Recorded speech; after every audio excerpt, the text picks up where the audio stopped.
My name is Amelia Hart. I'm 24 years old and had just graduated with a degree in business communications from a small college outside Asheville, North Carolina. If you had asked me 3 years ago whether I'd end up moving back into my parents' aging yellow house on the quiet edges of Charlotte after graduation, I would have laughed and said, not a chance.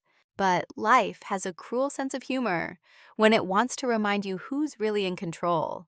On a gray April afternoon, I dragged my battered suitcase up the cracked walkway to my childhood home, the one with the peeling shutters and the sagging porch swing. In my head, I kept repeating, temporary, 3 months, 4 at the most.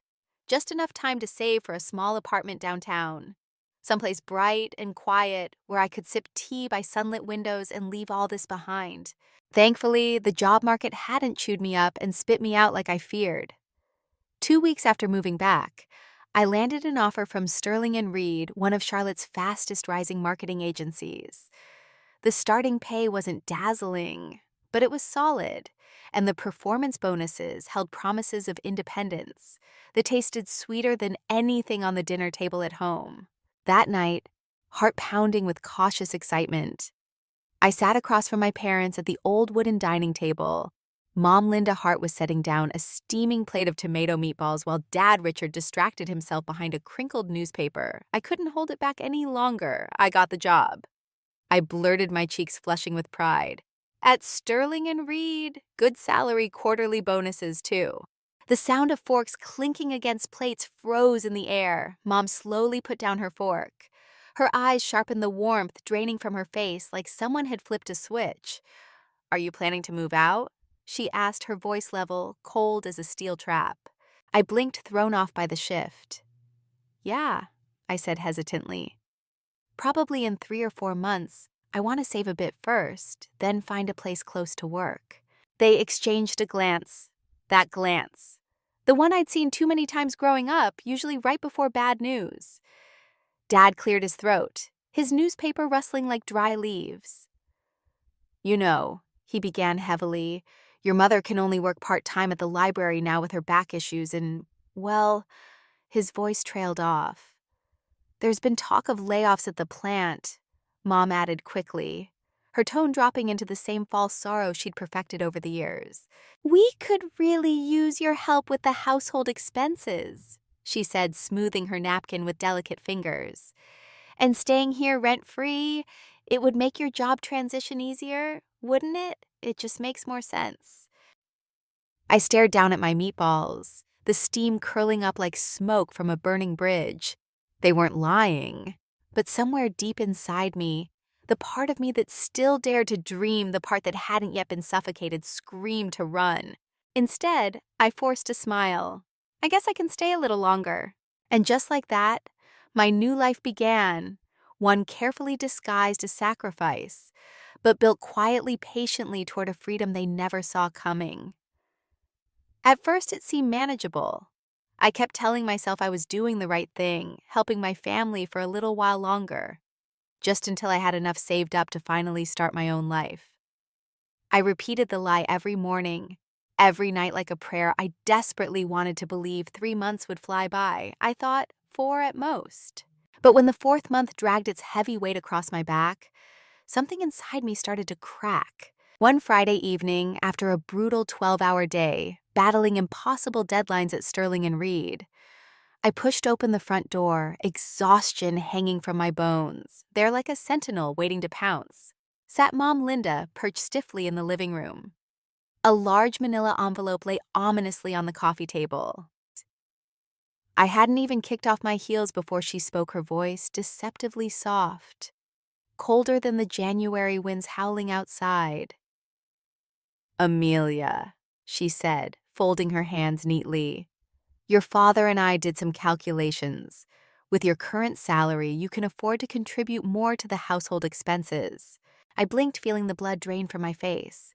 What do you mean? I asked, though deep down I already knew. Dad emerged from the kitchen clutching a crumpled water bill. Electricity, water, internet, everything's getting more expensive, he said gruffly. We can't keep covering it all ourselves. I tightened my grip on my bag, my shoulders stiffening. So the no rent promise had just been another bait and switch. I swallowed hard. I already buy groceries every week. I reminded them, trying to keep the tremor out of my voice. And I've been paying the electric bill since last month. Linda shook her head, offering a sad, tight smile. That's just a small part, Amelia. At this point, we really need you to contribute a fixed amount every month. Think of it as sharing family responsibility. Every word felt like another invisible chain, locking tighter around my ankles. I only plan to stay for a few months, I said, my voice cracking under the weight of disappointment. I'm saving to move out. Dad crossed his arms, his expression turning to stone. Saving is good, he said. But family is family. You don't turn your back when we need you. Family is family. The words rang in my ears, a twisted lullaby I'd heard all my life, the anthem they sang whenever they needed more from me. I nodded numbly, too drained to fight, and fled upstairs, the lump in my throat burning hotter with every step. The days that followed felt like walking on glass. Dinner conversations were no longer lighthearted. They had turned into a slow drip of guilt rising, heating bills, roof repairs, groceries costing more. Every comment was a nudge, a reminder of how much more they expected from me. This winter's really harsh. Linda would sigh dramatically, waving the heating bill as she set it down at dinner. If someone could chip in a little more, it would make things so much easier.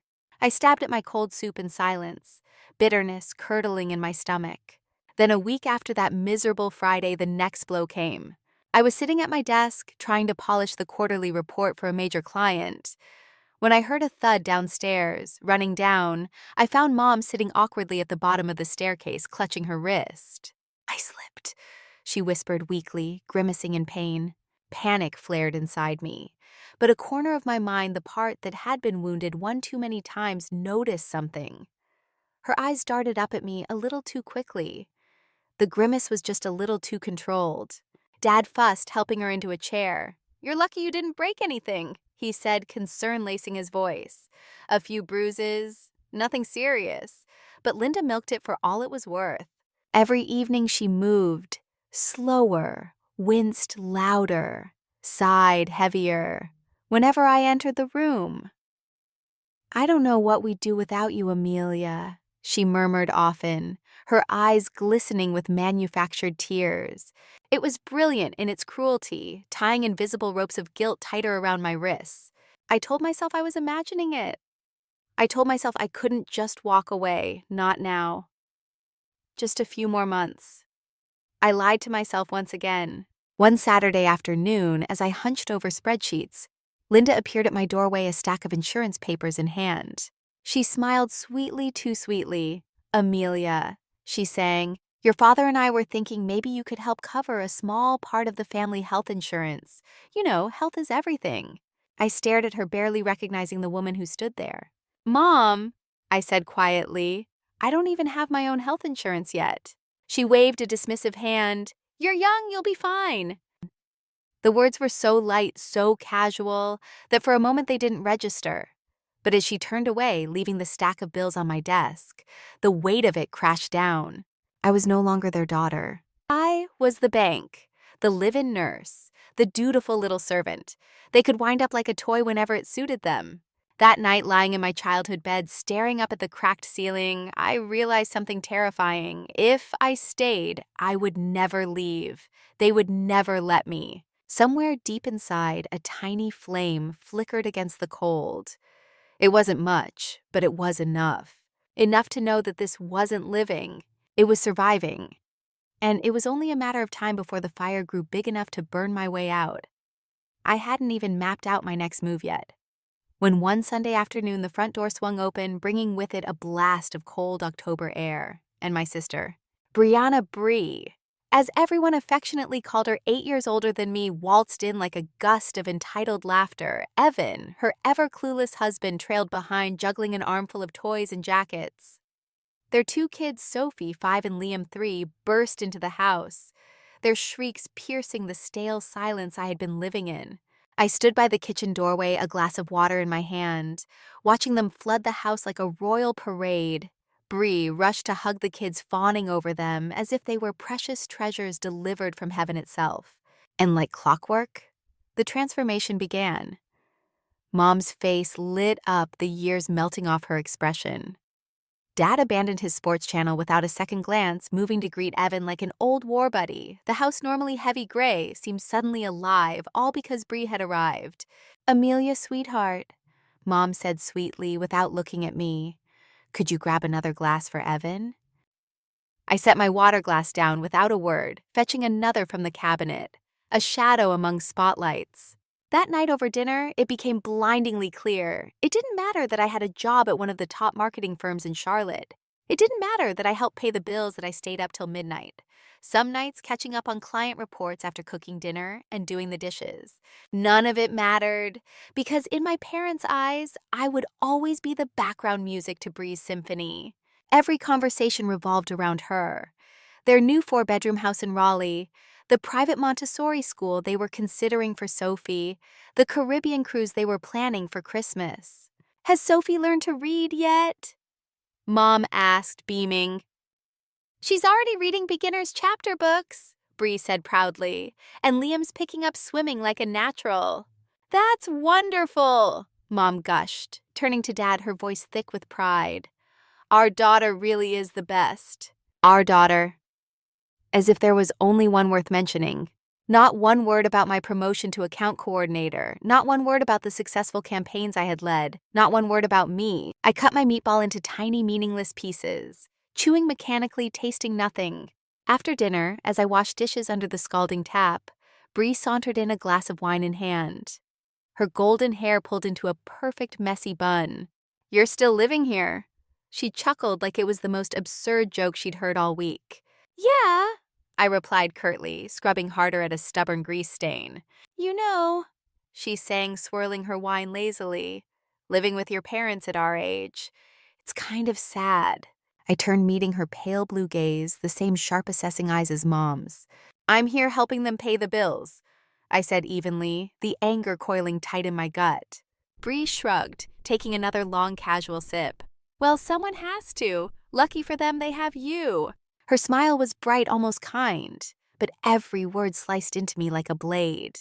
Later that night, sitting in the darkness of my tiny room, listening to Bree and Evan's laughter drifting down the hallway, I didn't even feel sad anymore, just hollow frozen. I wasn't the first choice. I wasn't even a choice at all.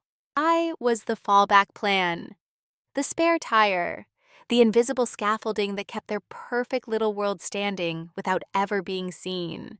And as I sat there staring into the dim ceiling, a single razor-sharp thought cut through the numbness. If I didn't save myself, no one else would. Everything changed almost overnight, just 2 weeks after Bree and Evan temporarily moved into our home, claiming their new house needed unexpected renovations.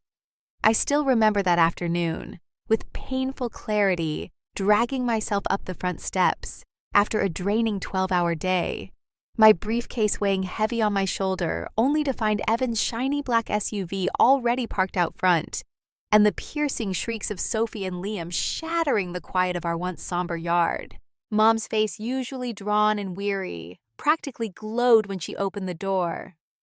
"Amelia, thank goodness you're home," she chirped, as if she hadn't just spent weeks sighing about her aching back. "Sophie and Liam are full of energy today. Your father and I can't quite keep up." I hadn't even taken off my coat when Liam crashed into my legs, his hands sticky with chocolate, leaving stains on my slacks. Sophie bolted past me, brandishing a marker like a sword, laughing wildly.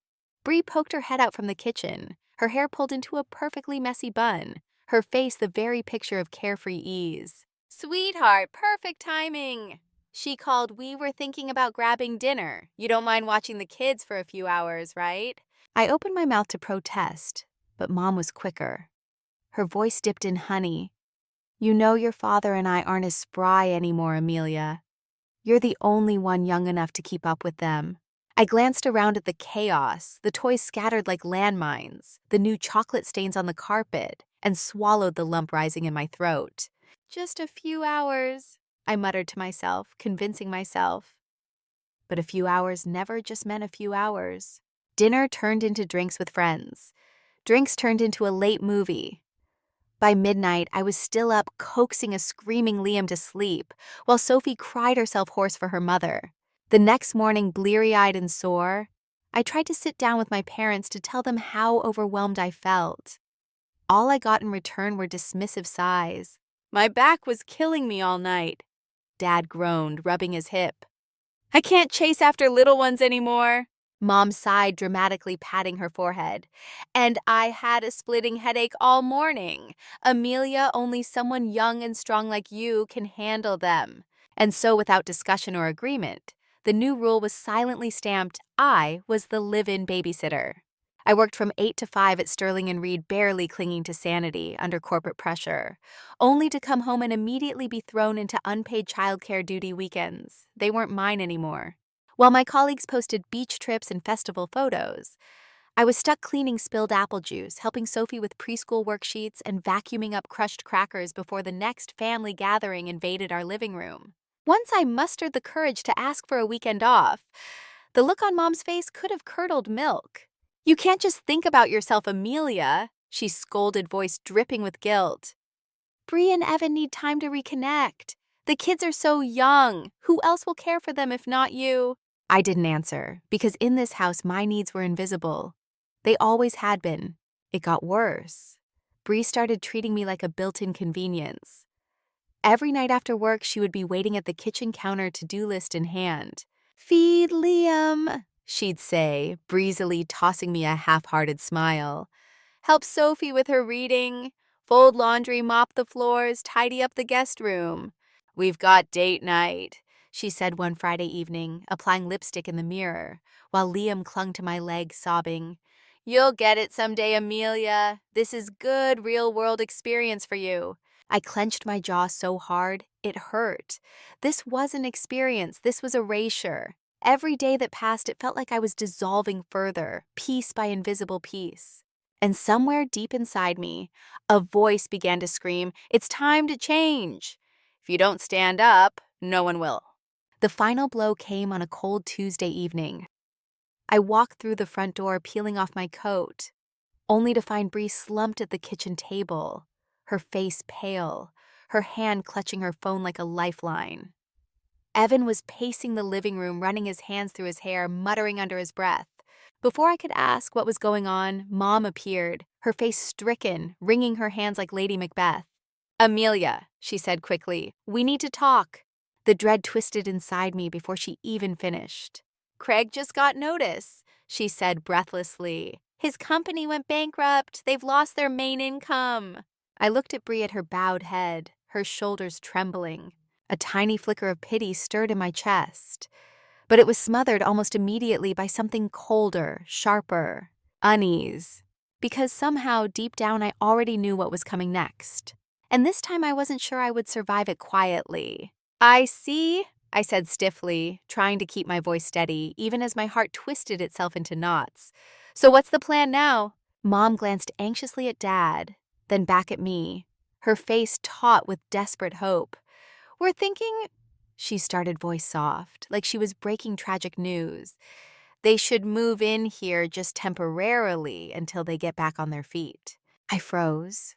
Our cramped 4-bedroom house was already bursting at the seams with tension and unspoken resentments. Now 4 more people, 2 hyperactive children, the relentless chaos.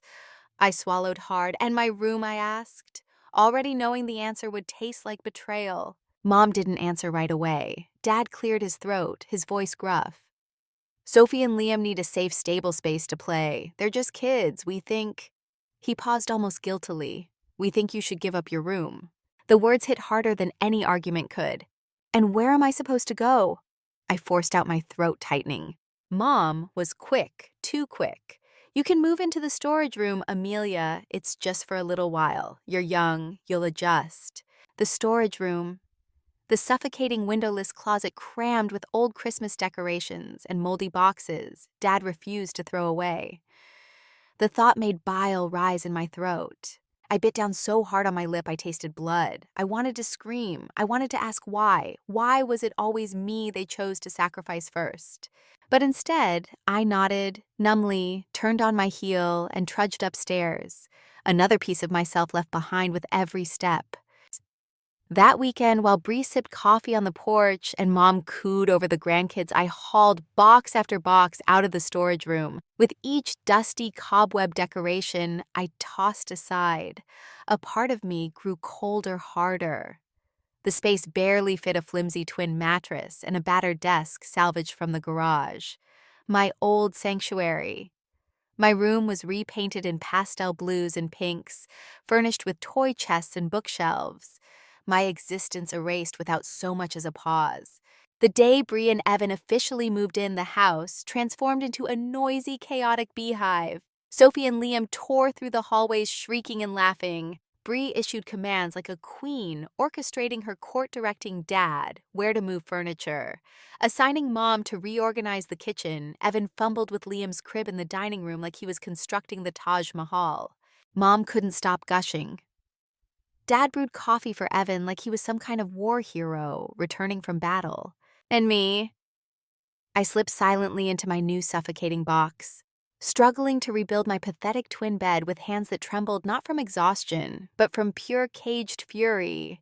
That night, after the hurricane of movement finally calmed, I crept into the kitchen hoping to find something, anything to eat. Only a plate of cold cookies sat abandoned on the counter. The living room echoed with the blaring sounds of cartoons. Mom spotted me and, without missing a beat, chirped, "Amelia, can you watch Sophie and Liam tomorrow? Bree and Evan have some paperwork they need to handle."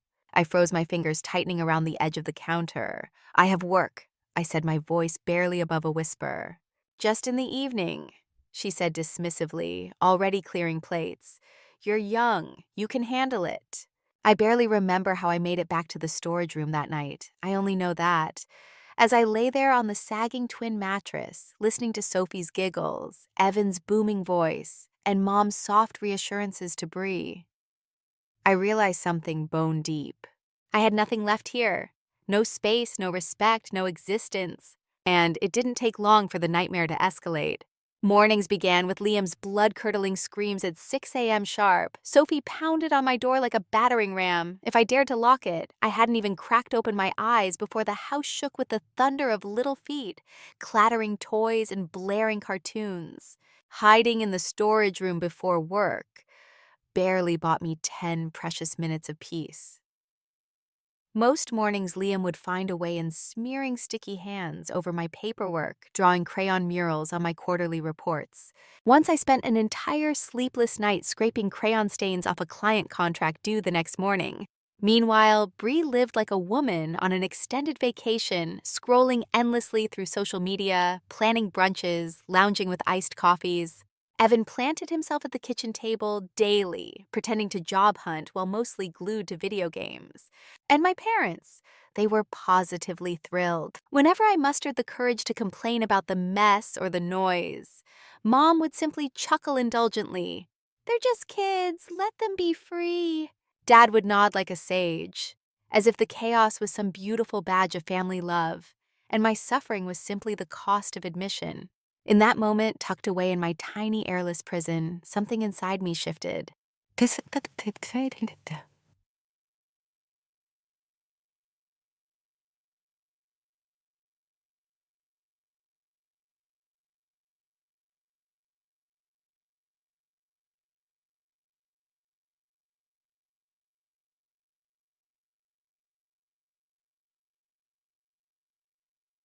It was something sharper, stronger, more dangerous. And it was only getting louder. After work, I dragged myself home, only to be thrown into the same merciless grinding cycle.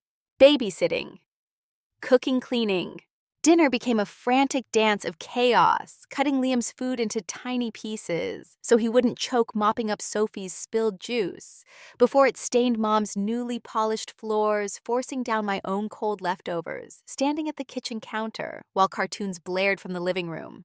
The bills started piling up too, each one heavier than the last. The first time I opened the electric bill after Bree and Evan moved in, I had to reread the number 3 times, thinking it had to be a mistake. It wasn't. The cost had nearly doubled. And because Evan wasn't working and my parents were living off limited pensions, everything conveniently trickled down onto me. One Thursday night, as I set the latest bill down on the dinner table, my hands trembled despite trying to stay calm. "We need to talk about the bills," I said, my voice steady but tight. "I can't keep covering everything by myself." Bree didn't even look up from her phone. "Amelia bringing up money right now is really insensitive," she said with a frown. Like I was the one being unreasonable. Mom immediately chimed in, her voice soaked with guilt-tripping sadness. "You know, Bree and Evan are struggling. Family supports each other, not nickel and dime everything." Under the table, my fists clenched so tightly that my nails dug into my palms. "And who's supporting me?" I asked, my voice breaking, despite my best efforts. "I'm working full-time too. I'm trying to save for my own future." Evan, lounging back in his chair, gave a derisive snort. "A future? What does a single girl even need to save for?" It felt like being slapped across the face. I stood up sharply, the chair scraping loudly against the hardwood floor. "I get it," I said coldly, gathering the bills back into my hands. "I'll handle my part. The rest you figure out yourselves." I turned and walked back toward the tiny storage room, their whispered comments and stifled laughter slicing into me like knives. That night I lay awake on the narrow bed, staring at the cracked ceiling. Somewhere downstairs, the TV blared late into the night. Mom murmured softly to Dad about how Bree handles family pressure so much better than Amelia ever could. The words echoed inside me like poison, and for the first time in months, a clarity as sharp as broken glass settled over me. If I stayed, I would lose every last piece of myself.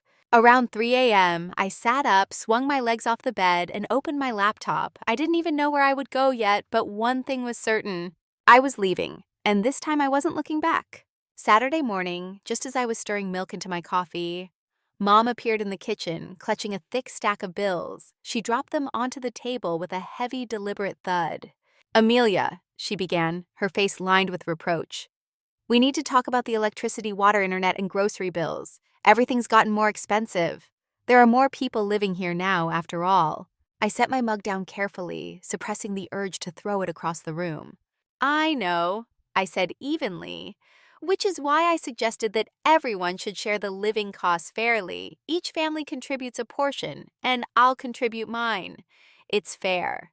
The kitchen fell into a heavy silence. From upstairs, Bree's footsteps echoed down.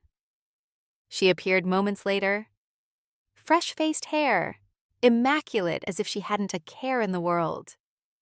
Overhearing the conversation, she let out a sharp, humorless laugh. "Oh, Amelia," she said, sweetly, voice dripping with venom, "are you really going to nickel and dime your own family?" From the living room, Evan chimed in lazily, tossing another dagger into the wound. "We're struggling right now, and you're worried about money. Seriously." Dad shook his head and sighed like I was the most selfish person he had ever raised. "Family means sacrifice, Amelia. You can't always think about dollars and cents."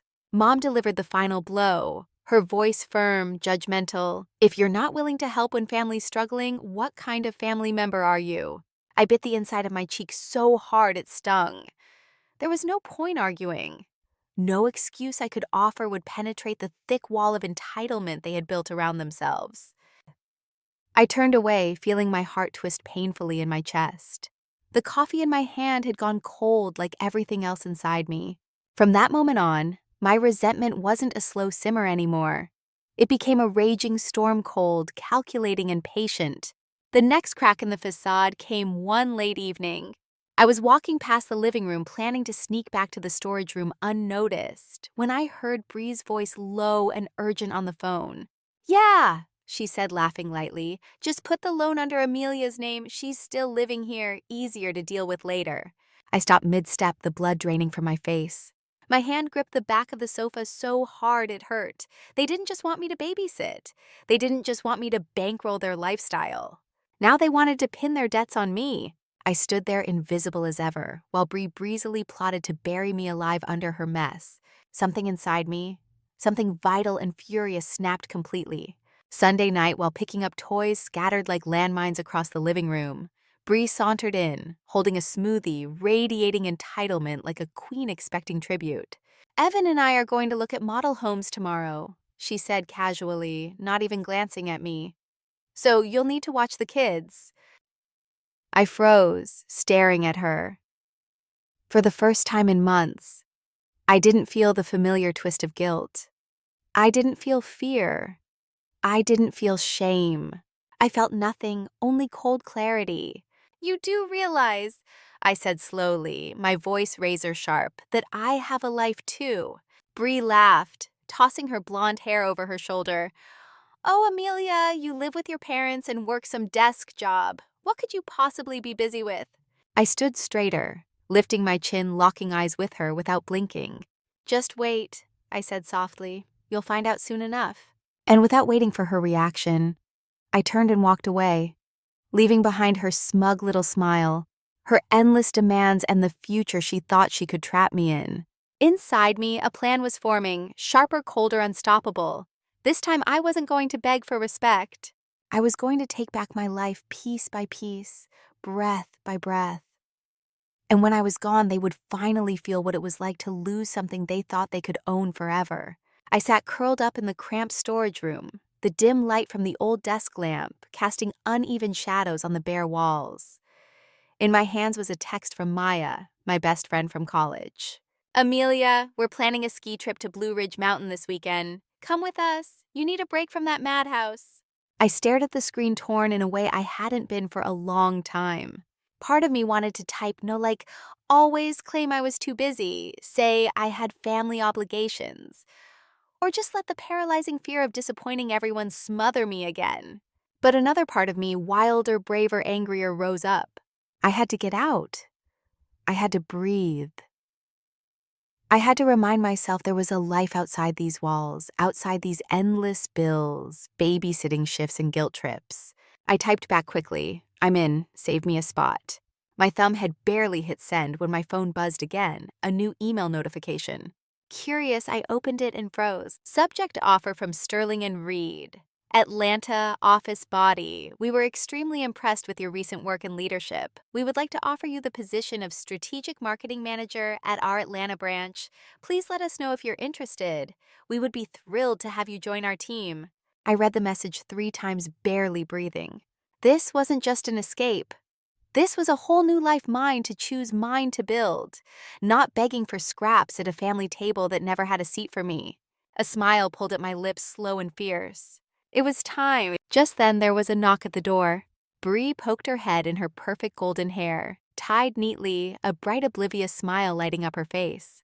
"Amelia," she sang sweetly, "Evan and I got invited to Uncle George's birthday party downtown this Saturday. Mom and Dad are coming too. You'll watch Sophie and Liam, right?" I looked up, my voice calmer than even I expected. "Sorry," I said evenly, "I won't be home this weekend." Bree frowned, confused. "Why not?" "I'm going skiing with my friends," I said, savoring each word like a slow, deliberate cut. I watched the air freeze around us. "You're kidding." Bree barked a sharp laugh. "This is a family thing." "No," I said, standing up, feeling a new strength rush through my veins. "I'm not kidding. I have a right to live my own life. I'm not your free babysitter anymore." Within minutes, chaos erupted downstairs. Evan, Mom, Dad, all of them shouting over one another, a panicked choir of betrayal and outrage. "You're abandoning your family for a ski trip," Mom shrieked. "I can't believe how irresponsible you're being," Dad growled. "We trusted you," Evan chimed in, as if he had any right. Bree's voice shook with rage, her finger pointed straight at me like a sword. "If you walk out of this house this weekend, don't ever come back." The words hit like a hammer, but instead of crumbling, I simply smiled. The first true smile I had worn in months. "Don't worry," I said coldly, "I'm leaving, and I have no intention of coming back." They stood frozen, stunned, as if they couldn't believe what they had just heard. But I didn't give them a chance to react. I turned and walked upstairs, my footsteps light, unburdened. Packing didn't take long. A few changes of clothes, my laptop, personal documents, my favorite worn-out hoodie. The rest, the hollow memories, the half-hearted birthday presents, the obligations they could keep. I heard Mom wailing downstairs, Dad shouting, Bree screeching. But I didn't slow down, not once. A few hours later, I was behind the wheel of my old car, driving away from the only street I had ever called home, leaving behind the suffocating walls, the heavy expectations, the endless taking. For the first time in a very long time, the air felt clean in my lungs. I pulled into the tiny parking lot of Maya's apartment just as the sky was deepening into dusk. She rushed out to greet me, wrapping me in a hug so fierce it nearly knocked the tears right out of me. "Welcome back," she whispered, "to the world where people love themselves." That night, curled up on Maya's small couch under a knitted blanket, laughter drifting from the kitchen, I slept the deepest, most peaceful sleep of my life. The next morning, I woke to the weak winter sunlight filtering through the curtains. A strange, unfamiliar sense of relief washed over me. Freedom, real freedom. Maya handed me a hot cup of coffee, her eyes warm with worry and pride. "Amelia, are you sure?" she asked gently. I smiled, more certain than I had ever been. "I'm sure." That very afternoon, I returned to the old house not to apologize, not to bargain, not to explain, but to end it properly. The whole family was assembled in the living room, as if staging some final intervention. Mom sat stiffly on the couch, her face pale and cold. Dad had his arms crossed, disappointment etched deep into every line of his face. Bree stood beside Evan, her arms folded, her lips pressed into a tight line. Sophie and Liam played on the floor, blissfully unaware of the brewing storm. I stepped into the center of the room, shoulders squared. "I'm here to pick up the rest of my things," I said calmly. "And to let you know, starting today, I no longer live here. I'm not paying any more bills. I'm done." The air grew thick, almost unbreathable. Mom stood up, her hands trembling. "Amelia, you can't do this. Families don't abandon each other." I met her gaze unflinching. "No, Mom, real families don't exploit each other." Dad slammed his hand on the armrest, voice booming, "You're only thinking about yourself." I swallowed the rising anger, letting my voice cut sharper than any scream could. "I've been thinking about everyone else for years." I said, "Now it's time to think about myself." Bree scoffed, shaking her head. "Wait until you need something. Don't expect us to be there." I turned to her, smiling without a trace of bitterness. "I don't need a family that only knows how to demand, but never once asks if I'm okay." No one said a word as I climbed the stairs one last time. I packed the final remnants of my life. One small suitcase, a few favorite books, my laptop, my favorite coat. Everything else, the guilt, the blame, the unspoken resentments I left behind. As I dragged my suitcase toward the door, Mom rushed forward, grabbing my arm. "Please, Amelia," she pleaded. "Think it over, you'll regret this." I gently freed my arm from her grip, whispering back the only truth that mattered. "I'd regret staying." I opened the door. The biting January air slapped my face awake. I stepped outside, pulling my suitcase over the threshold. The old door slammed shut behind me with a final satisfying thud, and I didn't look back. Not once. That night, sitting on the tiny balcony of Maya's apartment, wrapped in a fluffy blanket, sipping hot cocoa, I felt something I hadn't tasted in years. I felt truly alive. No accusations. No crushing pressure. No guilt traps waiting around every corner, just sweet, sacred silence. The air was cold but gentle, like a winter night without wind, calm, still, holding nothing but space for my own breathing. For once, there was no one demanding more of me, no one weighing down my every movement with invisible expectations. It was just me, and it was enough. 3 days later, I signed the lease for my very first apartment, a small sunlit studio just 15 minutes from my new office in downtown Atlanta. It wasn't perfect. The walls were cracked in places, the heater made an odd humming sound late at night, and the kitchen was barely big enough for 2 people to stand in, but to me it felt like a kingdom. My kingdom. I spent the first afternoon cleaning, laying fresh sheets on my brand new bed, stacking my precious collection of books on the narrow shelf, and hanging a simple landscape photo over the small desk by the window. When I finished, I stood in the center of the room staring around me. This little imperfect apartment wasn't just a place to live. It was a promise, a beginning. The first step into a life I was finally building for myself, not as a background extra in someone else's story. The first few days felt like wandering through a dream I had once thought was impossible. Every morning I woke up to golden sunlight pouring across my bed. I made myself coffee in a tiny French press. I sat in the old armchair by the window and just breathed. No screaming children pounding at the door, no TV blasting bad cartoons, no passive-aggressive remarks drifting from the kitchen. Just me. My little space, and absolute undisturbed tranquility. My bank account reflected the change too. Without carrying the weight of an entire household on my shoulders, my paycheck finally meant something. It covered rent, utilities, groceries, and there was enough left over for small luxuries. I had forgotten how to want a new novel from the bookstore downtown. Dinner at a cozy Italian restaurant with Maya, a weekend trip to Tybee Island just to feel the ocean breeze. I signed up for a yoga class a few blocks away, made friends who laughed without bitterness, spent lazy Sunday afternoons exploring the little art galleries tucked around the city. Slowly, steadily, I built a life that wasn't dictated by someone else's needs or demands. For the first time, I belonged to myself. But of course, they didn't let go so easily. It started on a Sunday night. Just as I curled up on the couch, ready to watch my favorite movie, my phone buzzed. A text from Mom. "Amelia, your father and I need to talk." The family can't stay divided like this. I rolled my eyes, setting the phone face down on the armrest. Mom's text was quickly followed by one from Dad. "The kids keep asking about you. Don't you feel guilty?" And then Bree. "At the very least, you should be grateful to the people who raised you." The messages flooded in like a rising tide, each word wrapped in false concern, dripping with barely concealed demands. When I didn't respond, the call started.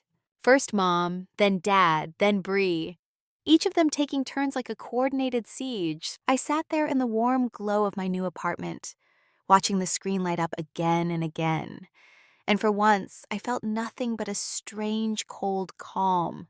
There was no guilt anymore, no panic, no frantic urge to explain myself, because I knew exactly what this was. It was the same old game, sweet words laced with threats, fake tears marbled with accusations. The same emotional chains they had always tried to tighten around my throat, but this time I wasn't theirs to control. I took a slow, deep breath, feeling the steadiness fill me. Then one by one, I blocked every number, Mom, Dad, Bree, Evan. I opened my social media accounts, meticulously cutting ties with anyone who could act as a bridge back to that toxic world family. Friends, nosy cousins, the distant relatives who loved to meddle. My hand trembled slightly when I pressed that final block button. Not from fear, not from sadness, but from the sheer gravity of it. Like finally slipping free from a heavy suit of armor that had been welded to my body for years. I set the phone down, sank into the couch, and stared out the window, at the city lights flickering like tiny stars. For the first time in my life, my silence wasn't something they could fill with guilt. It was my own. And it was beautiful. The next morning, I woke up with a strange, wonderful sense of relief. The phone was silent, no demanding texts flashing across the screen, no guilt-tripping voicemails piling up, just quiet. I wrapped my hands around a warm cup of coffee and sat by the window, watching the bare trees sway gently against the winter sky. A small smile curled at the corners of my mouth. I had chosen myself. And for the first time, I didn't feel guilty about it. That afternoon, after work, I wandered into a small bookstore tucked between a bakery and a flower shop. One of those places you only find when you stop rushing and start living. I ran my fingers along the rows of new notebooks, feeling their smooth covers, breathing in the scent of fresh paper and ink. Finally, I picked a soft blue leather-bound journal and a beautifully crafted fountain pen. It felt ceremonial, almost sacred, a beginning. That night, sitting at the small desk in my studio apartment with the quiet hum of the city in the background, I opened the notebook to the first blank page. I clicked the pen open, my fingers trembling slightly, not from fear, but from the weight of what I was about to declare. On the first line I wrote, "My new chapter begins here." I paused, letting the words settle into the paper, into my bones. I knew there would be lonely nights ahead. Nights when doubt or longing would creep in like unwelcome guests. But I also knew whatever came, I would face it with a free heart. Day by day, my new life grew sturdier, like a house slowly built brick by brick.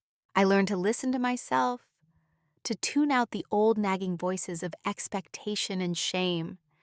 Each morning, sunlight poured through the thin curtains, and instead of dreading the day ahead, my heart swelled with quiet hope.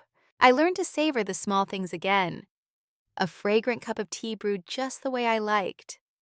A favorite song playing while I cooked pasta barefoot in the kitchen. A lazy afternoon walk through the tiny park down the street, where magnolias would soon bloom. Simple joys once buried under shouting, frowning, and endless demands rose to the surface, breathing life into places that had long been starved. I realized slowly and painfully that I didn't need permission to live the life I wanted. I didn't have to prove my worth through silent suffering or endless sacrifice. Not to anyone, especially not to those who had never truly seen me. I thought back to all the years I had spent trying, working overtime to pay someone else's bills. Sacrificing precious weekends to babysit, to clean, to hold everything together while being invisible. Carrying burdens that were never mine to begin with. I had convinced myself that if I just worked harder, loved deeper, forgave faster, maybe they would see me, maybe they would appreciate me. But the truth was my kindness had only made them feel entitled. One late night bathed in the soft glow of my desk lamp, I found myself writing another promise in my notebook. I deserve to be loved. I deserve to be respected. I deserve to live my own life. Love isn't blind sacrifice. It isn't giving up yourself for scraps of approval. True love uplifts. True love respects. True love shares. Things I had never truly received under my old roof. From that night forward, I made a vow I would never again shrink myself to fit inside someone else's convenience. I started setting boundaries, real ones. I learned how to say no without feeling selfish or cruel. I invested in my future. I took weekend soft skills classes. I signed up for a cooking workshop I had once thought was too much for me. I went on short road trips, coffee dates with friends, cozy evenings curled up with novels instead of nursing someone else's chaos. I reconnected with old friends, the ones who had known me before I became a ghost in my own life. We laughed the way only people who truly see you can laugh, freely, joyfully. It felt like medicine for a soul I had almost forgotten was mine. One bright spring afternoon, sitting at my favorite little cafe, sipping an iced latte, I realized something extraordinary. I no longer felt any need to go back. No more craving approval, no more waiting for apologies that would never come, no more hoping for a hug that would only be conditional. I had found peace within myself. Every once in a while, my family still tried to reach out. Little messages, subtle baited traps, mom's texts, Bree's occasional call, dad's stiff, hope you're doing okay, voicemails. But this time, I didn't feel the familiar pull. I didn't feel guilt gnawing at the edges of my mind. I could smile calmly, gently at their attempts, because I had stepped out of their shadow for good. I had chosen my life, a life that was free, full, and overflowing with love. Love for myself first. My story is a powerful reminder. You deserve to live your own life. You were never born to be someone else's shadow. You were born to shine. When I finally found the courage to set down the burdens that were never mine, I discovered something breathtaking. Freedom, joy. True happiness. Life wasn't about silent sacrifices anymore. It was about building my own dreams, my own value, my own place in the sun. Sometimes to find the light, you have to be brave enough to leave even the most familiar places behind. And I did it. In the end, Amelia didn't just walk away from the house that once trapped her. She walked away from every suffocating expectation, every invisible chain that made her forget her own worth. She didn't choose resentment. She chose freedom. She's no longer a shadow living for others. She chose a life that truly belongs to her, a life filled with freedom, love, and self-respect. And you deserve that too. If you've ever felt used, trapped, or taken for granted by the very people who were supposed to love you, I hope Amelia's story touched your heart today. What would you choose if you had to pick between blind sacrifice and living true to yourself? Share your thoughts in the comments. I read every story you send. Comment 9 if you're also on the journey of finding your true self and building the life you truly deserve. And don't forget to hit like to support more healing stories like this. And subscribe so you won't miss the next powerful, inspiring journey. Thank you for being here, and always remember, you deserve to be loved. You deserve to be free. You deserve to live for yourself.